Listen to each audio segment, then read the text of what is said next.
Good morning, everybody. A warm welcome to this webinar on the working parent equation. It would be brilliant if you can pop in the chat where you're dialing in from today, just to say hi. I'm going to make a start with our webinar, and as I said, I will make a recording, so hopefully those who can't make it can catch up later. I don't know all of you, and I'm very pleased to meet those of you I've not met before. Let me share a little bit about me, and just want to say that this webinar is a topic very close to my heart as a working mum, and I hope that we're going to have some useful insights today, and maybe an opportunity also to share some of our thoughts and reflections too. So as I say, for those of you who don't know me, I'm an executive coach, and I have a focus on both executive coaching and working parent coaching. I work with a number of clients across different sectors. I previously to becoming a coach worked in the corporate world and had leadership roles at Baringa Partners, which is a management consulting firm, and at Lloyds Banking Group in various parts of the talent and development space. And there on the left, possibly the reason why you've heard about this webinar, I've recently published a book called The Working Parent Equation, Balancing Small Humans and Big Careers, which is really exciting. And so big woohoo celebration here. And that's the reason I put this free webinar on, as a chance to really mark that point. So I'm very glad to have you with me. Let me just show you a little bit more about how my world intersects. And this is part of the reason I wrote the book. So I work with executives on what you might call typical kind of leadership development type topics. I also work with leaders who are also parents. So there's one big Venn diagram. And then at the top there is return to coaching, which for many of us, I think we know that's a pivotal point, isn't it? It's a real career milestone. And so support during that transition back in can be really important. Hello, welcome. I can see new people arriving. I've just put a QR code there. So if you think anything today is useful to you or your organisation, that will take you to a calendar link so that you can book 30 minutes for a no obligation chat. So hopefully look forward to speaking to one or two of you in the future. So let me sort of tell you a little bit more about why I wrote the book, and I'm hoping to share today just some of the gems from in that book, a bit of an exclusive sneak preview for those of you who haven't seen it yet.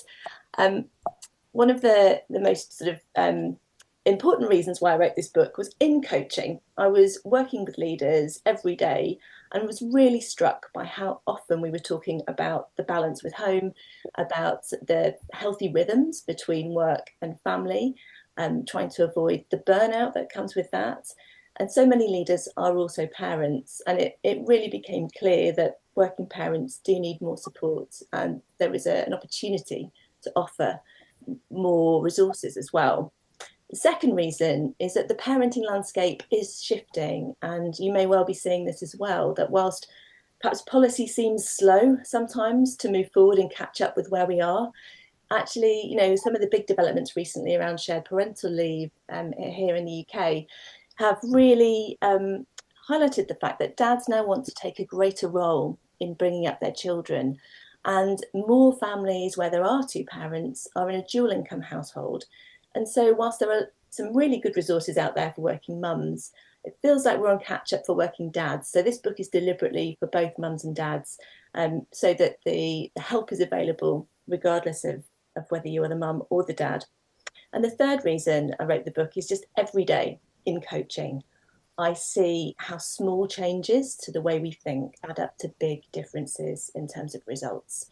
And that whilst we are obviously dealing with some systemic challenges around working and parenting and what we need organisations to do, my focus is what can we do as an individual? Where is the margin perhaps that we've overlooked? How can I help more parents have a bit more agency whilst appreciating the complexity of all of this? And coaching is a wonderful way to unlock new ways forward, new insight, and to challenge some of the assumptions. So all of that I've tried to package into a very easy to read book for very busy people. And if you haven't come across it, here it is. And it's available in a number of bookshops now. So I'm going to open up today with a to-do list written by my then 7-year-old who she'd written this and I found it on the kitchen table. It was December, so approaching Christmas time here for us.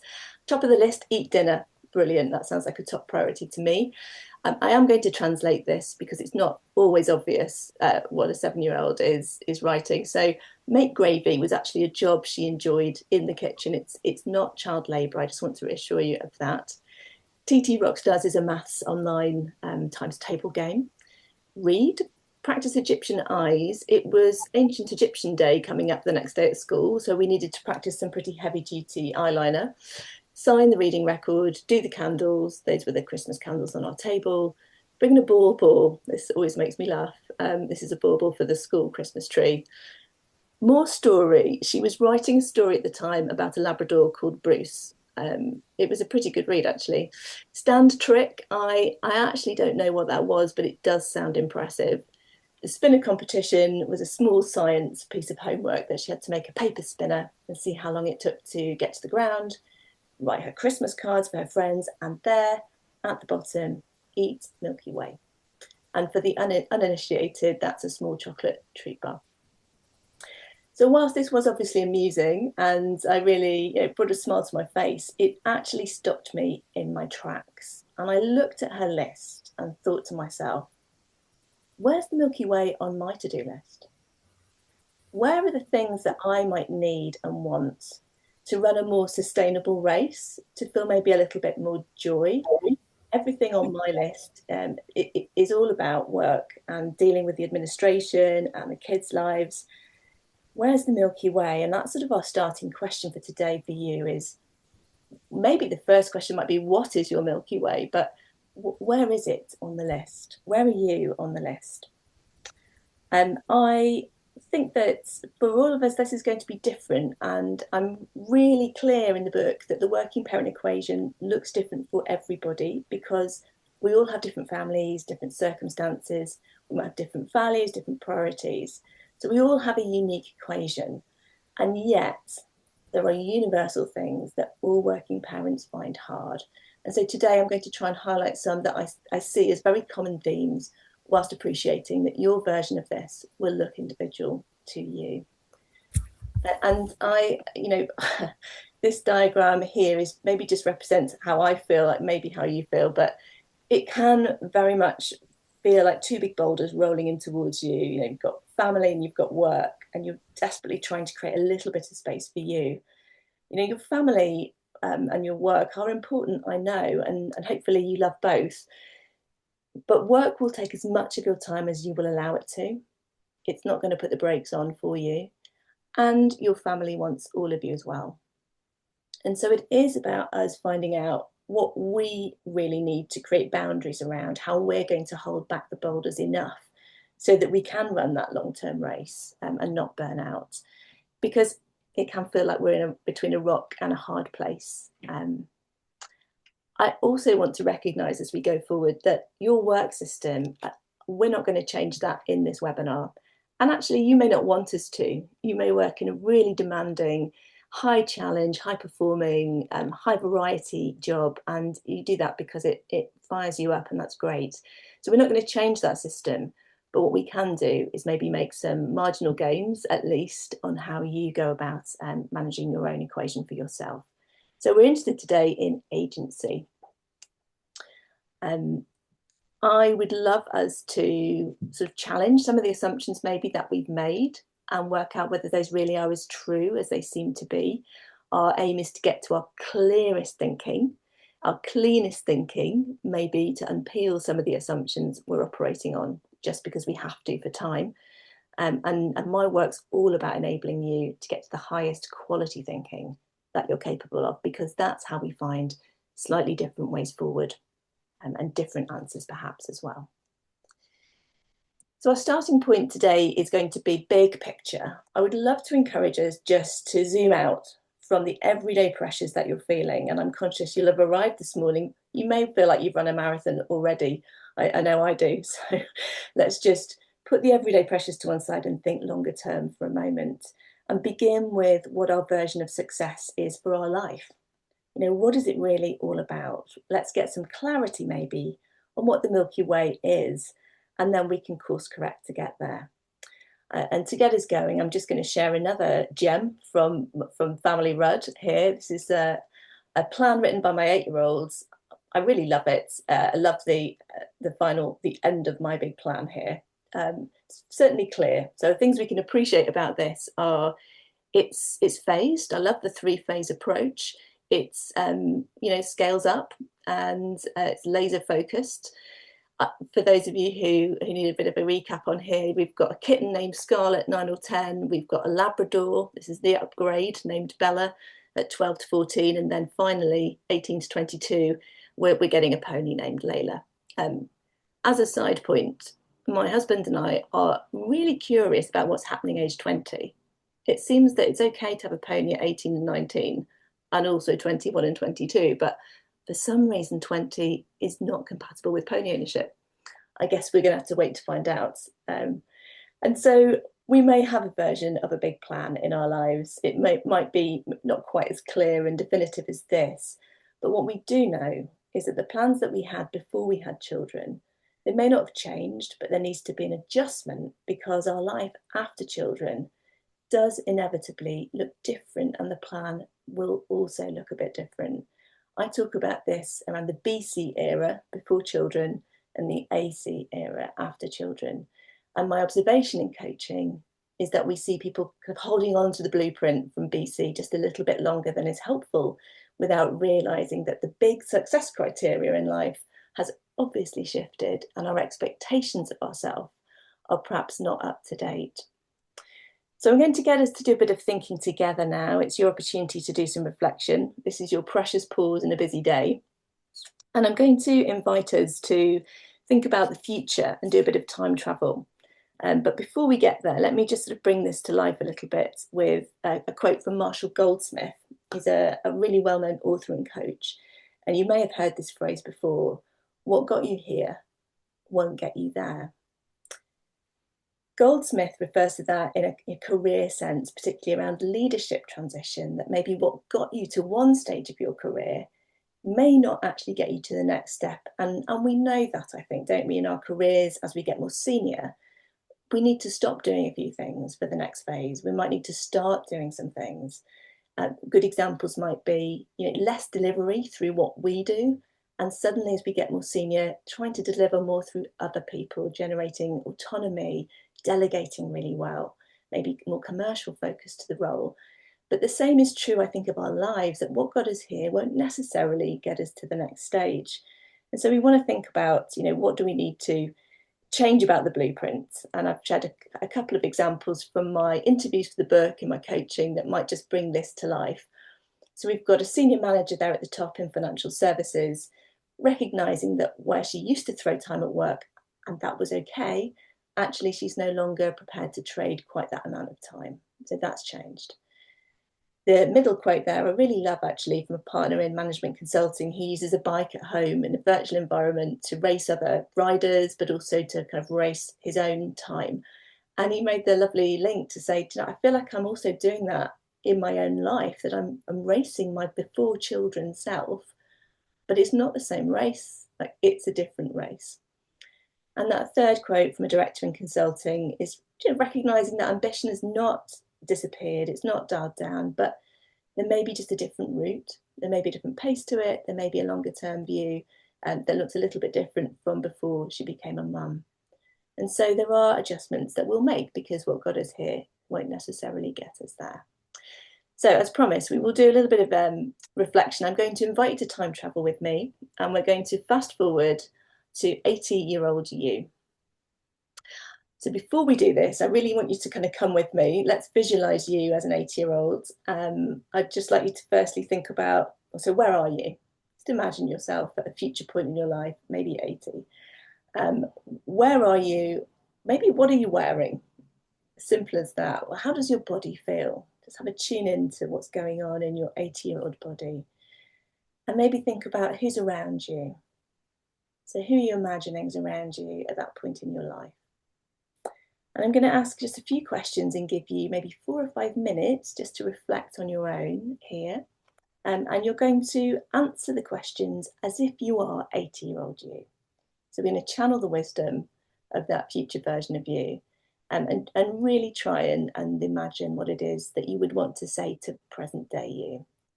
So here are the questions, and if we haven't got time to get through them, I've just starred the 3 that I think might be most useful this morning for this quick exercise. So what's really important to you now? What do you wish you'd done more of, and what do you wish you'd done less of? So I'm going to let you just have a couple of minutes or so to write down your answers to that. And then I will ask, if you're willing, to share a few reflections. We'll use Slido to make sure that's anonymous. We'd love to be able to share what's come out of this for you. So I'll bring us back together in about maybe 4 minutes. And yeah, take your time now and have a think about the answers to this.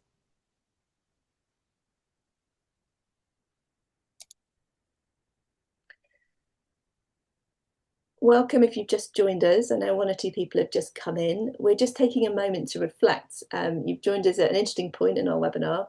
We're fast forwarding time to 80-year-old you. So we're just going to take about 4 or 5 minutes here to reflect on the questions on the screen. Really think about you as an 80-year-old and what you'd want to say to current day you. We're in pursuit of wisdom here, big picture. We're zooming out of your everyday pressures, just thinking about the big picture of success in your life. So this is for you to reflect on individually. Welcome. A couple more people have just joined. Let me recap. Hopefully I'm not disturbing those of you who are trying to reflect. You're very welcome to the webinar. Well done for getting here. We're just taking a moment to pause with a reflection activity and thinking about 80-year-old you. So we're fast forwarding time. Really want you to think about that version of future you and what's going on for you. Maybe imagine life has whipped by really quickly. You can't believe you're 80. What are your answers to these questions? If you could answer the questions as 80-year-old you to current version of you, what would they be? So we're just taking a bit of quiet now to think about what the answers are to these questions.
So if you're short of time on this, the starred questions would be the ones to focus on, 1, 4 and 5. And I'll bring us back together in another minute.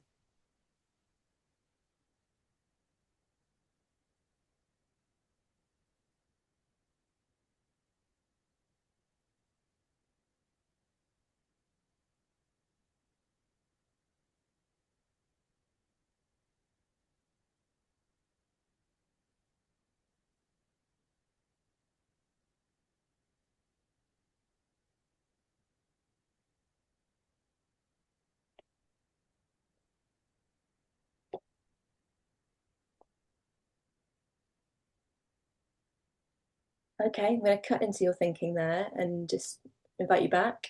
I've just got a Slido here. I've put in here just a few things that came out of coaching only this week to get us going. But if you'd like to scan the QR code, I'm hoping that this will work and we'll be able to see just a couple of the reflections from those of you who've joined the webinar. So what does future you think you should do less of? What came out of that for you? So it'd be great if you can join the Slido, scan the QR code, and hopefully you'll be able to see the question pop up and share your answers.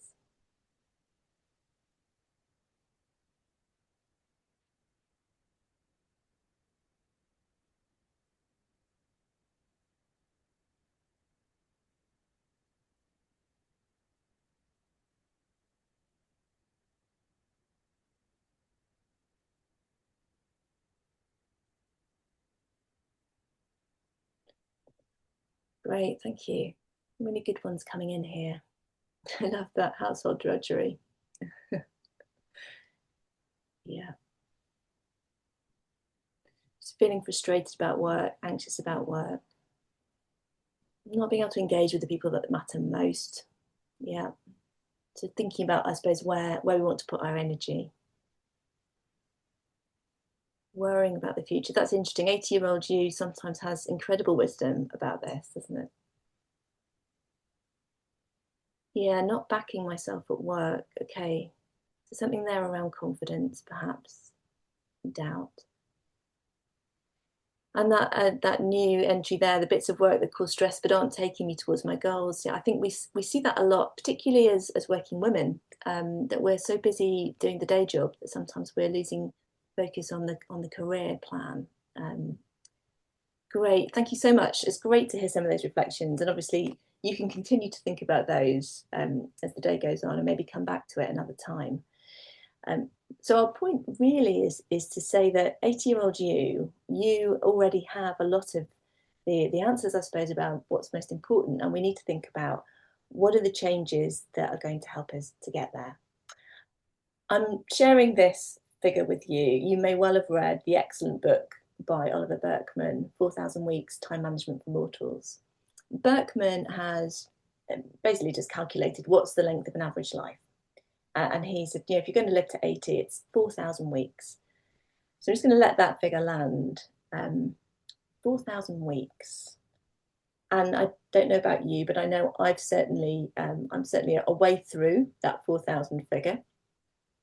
And maybe what at first might seem like a slightly morbid outlook, is a bit scary, is a brilliant way of just rethinking how much we're in the driving seat in our lives, and maybe rethinking how much agency we do have. Burkeman says that in 4,000 weeks, it's impossible for us to do all the things we want to do. And it's also impossible for us to do all of that and all the things we don't want to do. And so there is something here about real wisdom in thinking about choices. And when we know what we know from 80-year-old us, maybe thinking about what it is we want to say yes to and what we want to say no to. And I think that that's a really liberating way, actually, to look at this, that we can, in fact, make decisions that are more aligned to where we want to be, to that Milky Way that we began with today. So we won't do this now, but I would really love you to maybe take this away with you and think about, based on what you've learned from 80-year-old you and the concept of 4,000 weeks, what are you going to stop doing, start doing, and continue doing? There might just be one thing in each of those categories, but it would be great to make some calls now about what it is that would just inch you a little bit closer to the balance that maybe you're craving. I think small changes are the way forward. So wholesale change is hard.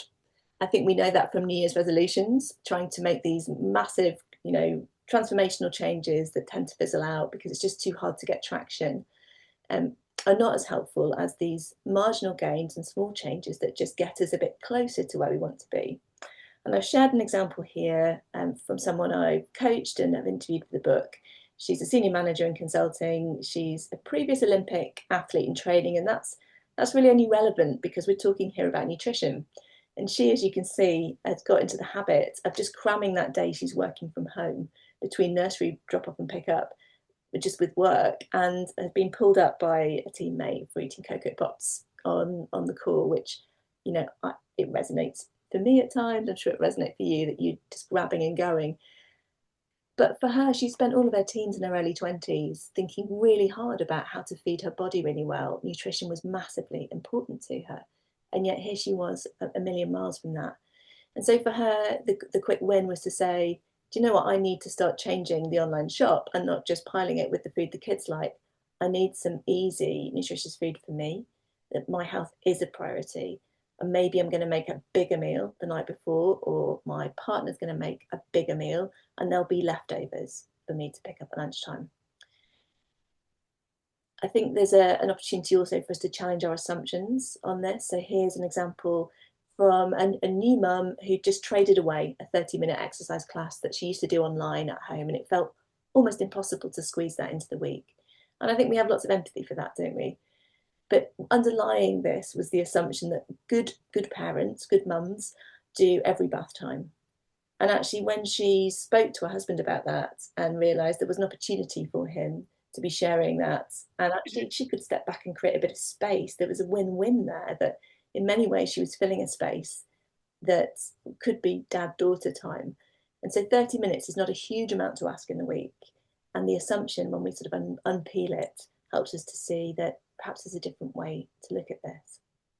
I'm conscious, lots of people are doing this on their own, and so the answers are going to look different if there's not somebody there to work this through with. But delegation is a theme we're going to come back to today, and think about outsourcing what we can outsource and focusing on the things we really do want to do and the time we do need to spend on things. This final example is from a head of transformation in financial services. He knows he operates best if he just gets even 10 minutes of quiet before the day begins. And for his wife, actually, she operates best if she gets 10 or 15 minutes of activity, just a quick walk. And he was recognising that even just watering the plants in the British summertime for 10 minutes before the chaos of the morning run ensues just means he's better able to handle that breakfast run, the nursery run, and get to a fairly big and sensitive meeting in better mental shape. And I loved his recognition that, when we talk about looking after ourselves, it's not all about training for a marathon or an Ironman.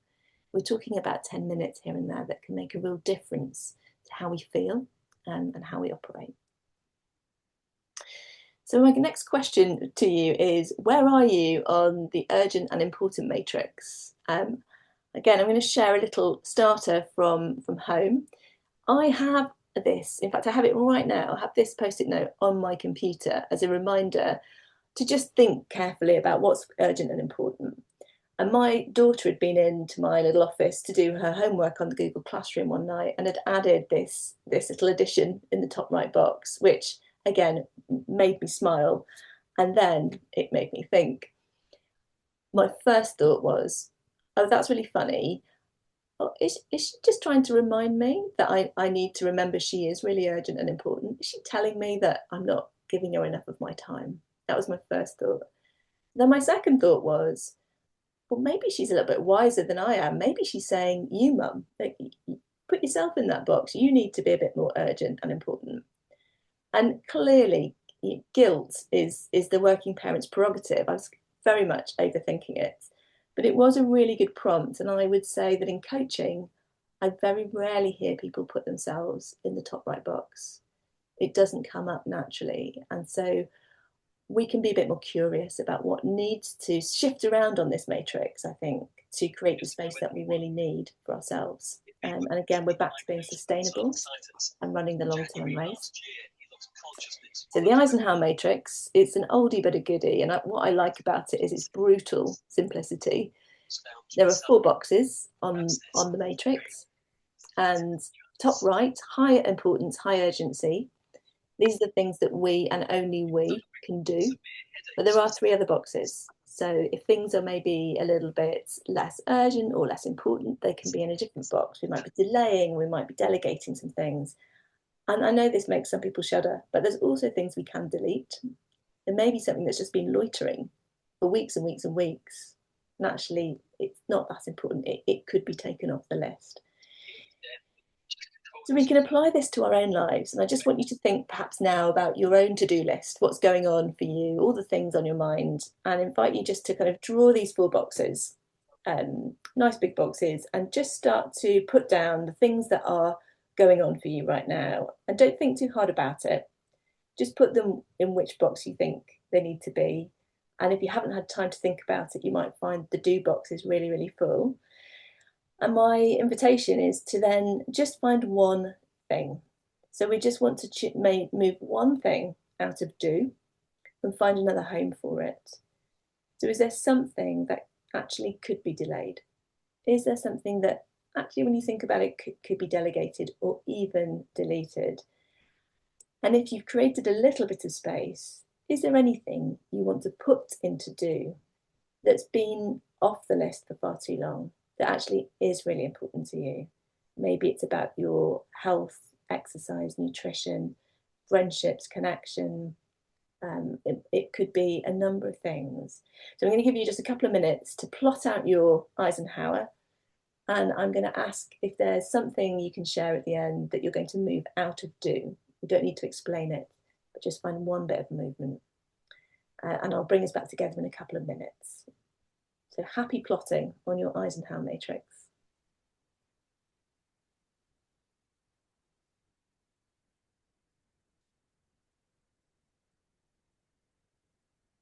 Remembering that do are things that really need to be done by you.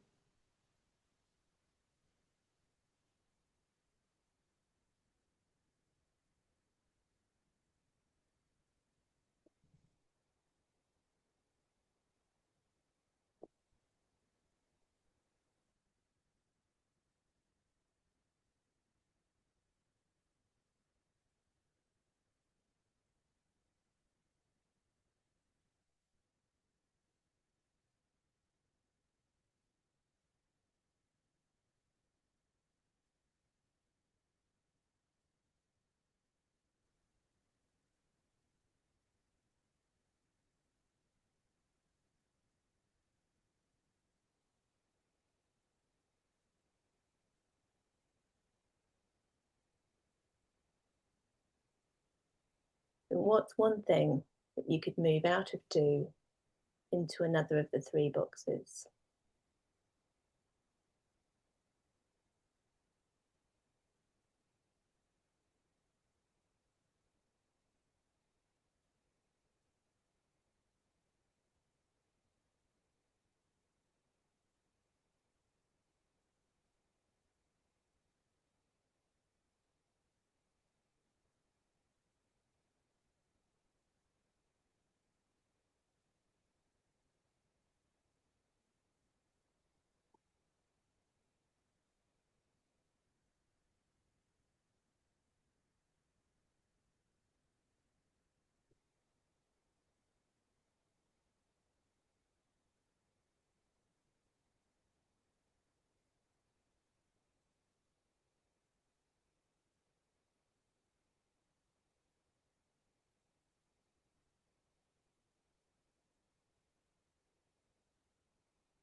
I'm going to draw us back together. It's super quick, I know. And as you're gathering your thoughts, I'll just share one, what I call a classic example on this matrix that I hear a lot, which is making a doctor's appointment for ourselves. I often hear that in the delay box, that it's on the list and delayed for another month and repeat. And actually, when we talk to 80-year-old us, we're pretty sure 80-year-old us says that health is the most important priority in many ways. So how can we take a few things up the list that are getting pushed out by the things and prioritize what we really need? Again, I'm going to share the Slido and would really love to hear any thoughts. It's anonymous, so you don't need to worry. I've put a few things that came up in recent coaching to get us going. So somebody shared that there's just another one of those birthday parties, and actually it wasn't totally necessary to attend. This parent was going to be solo parenting for the weekend. It was going to be busy anyway. They were going to, it wasn't going to affect her child, and therefore she could delete that birthday party. It took a little bit of thinking about that to allow herself to do that. Another one was a particular meeting, going to delay attending a particular meeting. It wasn't urgent. So scan the QR code if you would, and would love to hear what's coming out for you in terms of one thing you've moved out of the do box.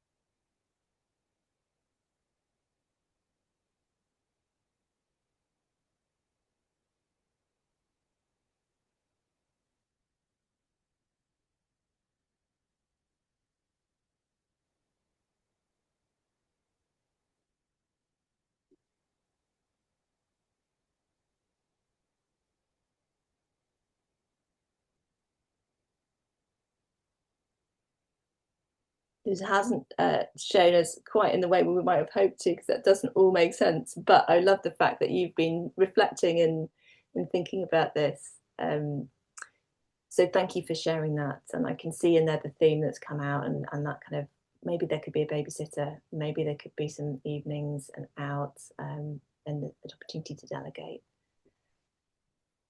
So I'm going to move us on and let you take those reflections away with you. We're not going to have time to do this in depth, but I just again wanted to give you something to think about here around non-negotiables. What do I mean by non-negotiables? These are the things that are sacrosanct in our lives, the things that there might be just part of the routine, the rhythm of life.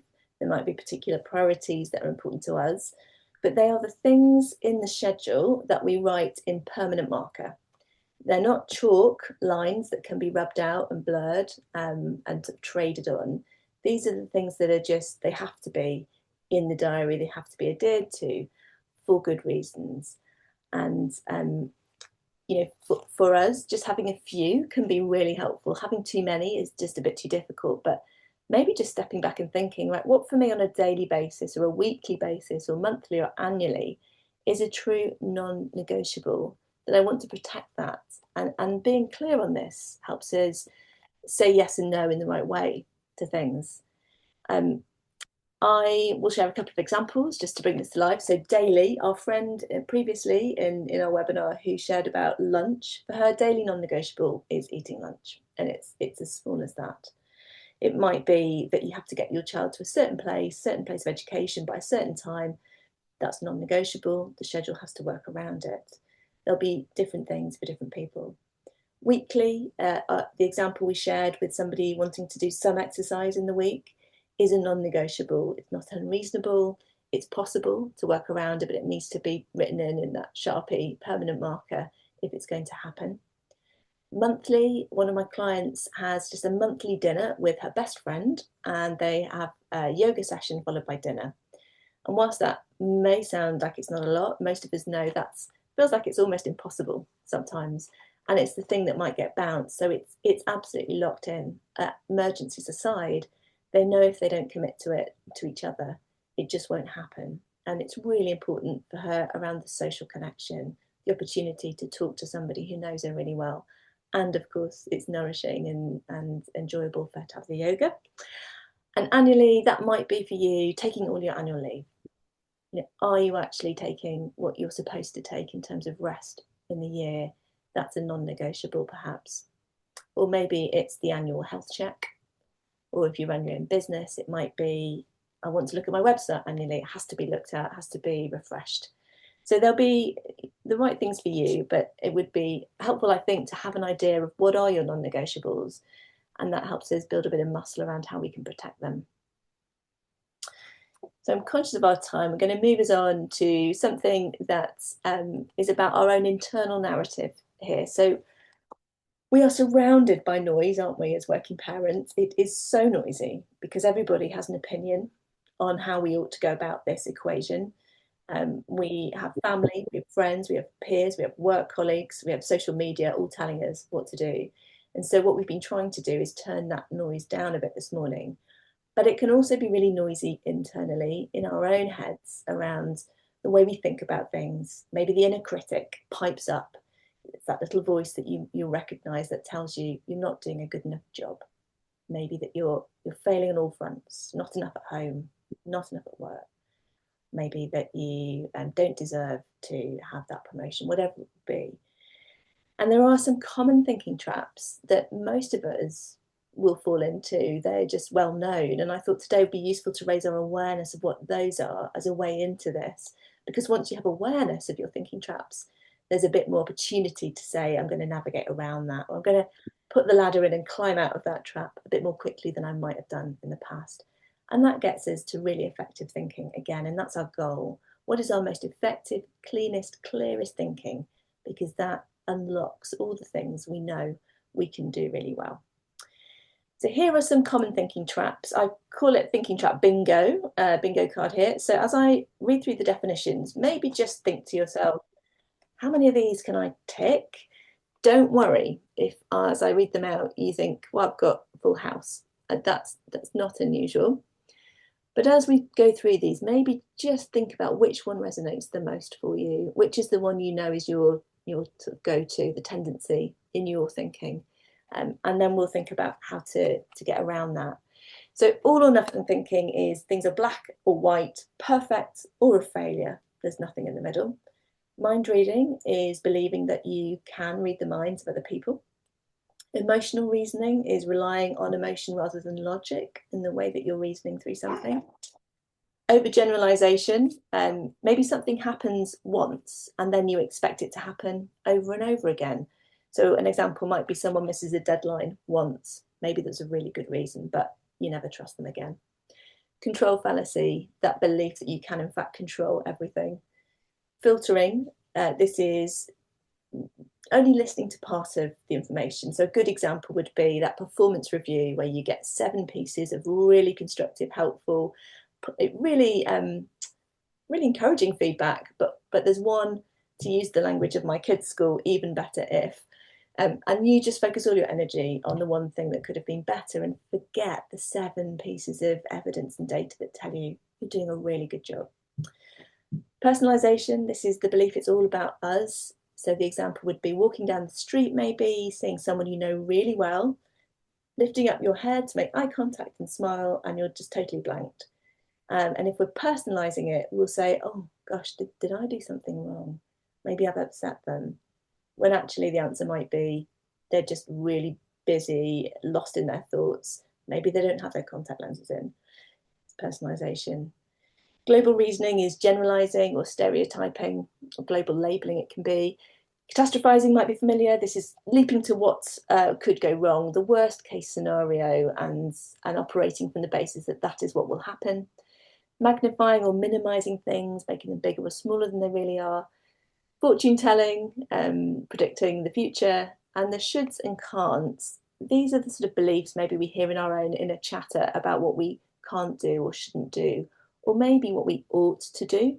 And these often stem from childhood.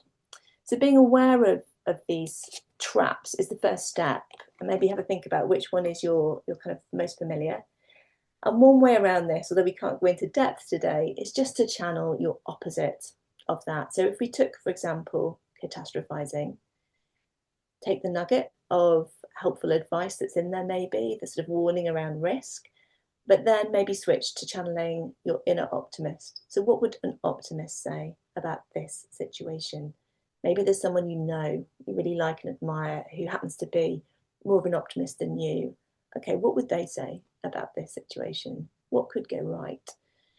And so the more we're aware of the ways we get in our own way, the more quickly we can just spin around and start to go down a different track rather than spending a lot of emotional energy on something that's not actually moving us forward.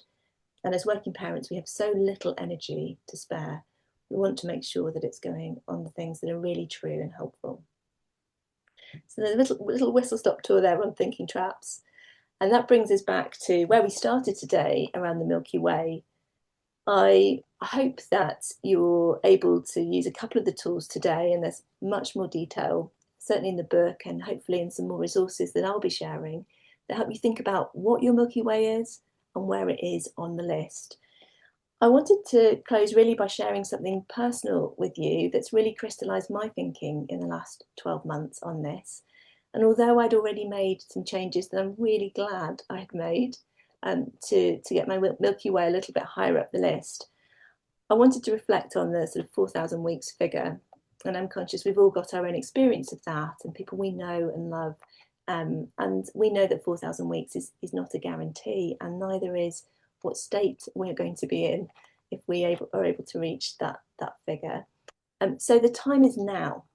And my sort of parting encouragement to you, I suppose, based on some recent health issues that I've had, would be, if you're waiting for the perfect moment to make some changes, if it's something you're going to put in the diary for maybe 6 months' time, I'll make a window when I'm a bit less busy. I'd like to share, with your permission, that frankly that's a gamble, that actually there are small changes you could make today or tomorrow, and that might just inch you a bit closer to feeling more in balance and a little bit more sustainable. I have a couple of reflections on this. One is the time is now. The other is that your mind and your body are miraculous, and they are deserving of your care and attention. I'd love to encourage you to really nurture them and give them what they need. It's too easy to park looking after ourselves to the bottom of the list or even delete it. We don't need to wait for any kind of health crisis to make some steps forward on that. Prevention is obviously better than a cure. And so, yeah, maybe think about how much you're exposing yourself to the right things, what you're putting into your body, how you're using your body, maybe how much sunlight gets to be felt on your skin, and to think about, what 80-year-old you would say about the importance of your health and well-being, and one thing you can maybe do today that would change that. And the third thing is just to deliberately notice what you're grateful for and what you're thankful for today, because there are so many things we overlook. We can appreciate where we are today, I think, a lot more. And I thought I'd close by just reading a couple of sentences from the book. It's at the back, based on my own recent experiences. It's a joy to rediscover how my version of the Milky Way, the things I most need, are of course what future me already knew I should spend my time on. My work is of huge importance, and I'm thankful to be able to continue to build the career I love. It's firmly in the knowledge that balance with family and well-being is non-negotiable. My working parent equation is a now priority. It can't wait for me to find a window in the schedule. So what most needs to change in your equation? Don't wait to claim the margin that's already there. Take the first small steps now towards better. Consider doing less and being more. Future you is banking on it. So thank you so much for joining me today and for your time. I'm just going to close with a couple of ways that you can find out more about support. And if you haven't come across the book, you can find it here. This QR code will take you to various different retailers wherever you are. And I hope that you might find that useful. I've shared a couple of things today, but there are 28 activities in the book that I hope are practical and designed for busy people. People have said very kind things about it. So I've got various different mums and dads who would say that it's really worthwhile taking the time to look at the book. You might decide you'd like to work with me, and I would be delighted to hear from you. So maybe for you, it's about one-to-one or a small group coaching experience, or perhaps for your organisation, coaching either for executives, working parents, or the return to work journey. And I've also developed a working parent equation programme for cohorts in organisations to access some of this in a peer learning environment. And so the website is there if you need to get in touch and would like to find out more. Again, people have been kind. These are some thoughts from a couple of my clients around the help that they've experienced in working with me and you'll find those on my website too. And then finally, this is really exciting for me, and I hope it might be of interest to you. I'm establishing a new community called the Working Parent Equation. It's in process at the moment, and the idea is that you can join the members club, and I will share with you lots of very simple resources designed for very busy people. So that might be as simple as some very short videos, some simple activities and worksheets, perhaps another webinar like this on a monthly basis, some hot topic sessions, a discount to get coaching if you're part of the membership, and access to a community of working parents. So if that sounds like it might be interesting to you, with no obligation, drop me an email, my email's there, and I will add you to the waiting list. And as we're ready to go, I will invite you to take a look and you can decide if you'd like to join at that point. I think that's everything from me. Thank you so much for your time and attention. If you have to dive off, because I know you'll have a meeting starting at 10, feel free to do that. If you've got 5 minutes, I would be very grateful if you could scan this QR code and just tell me, there's some multiple choice options, what you would find useful, and it will help me build and design the community and to think about what more I might want to offer to working parents like you. So if you've got the opportunity now to take a minute to do that, that would be great. And let me say thank you so much for your time and attention, for joining us this morning, battling through the heat, for those of you who are experiencing the heat wave. And I look forward to keeping in touch with you. And do let me know if you've got any questions. Thank you very much.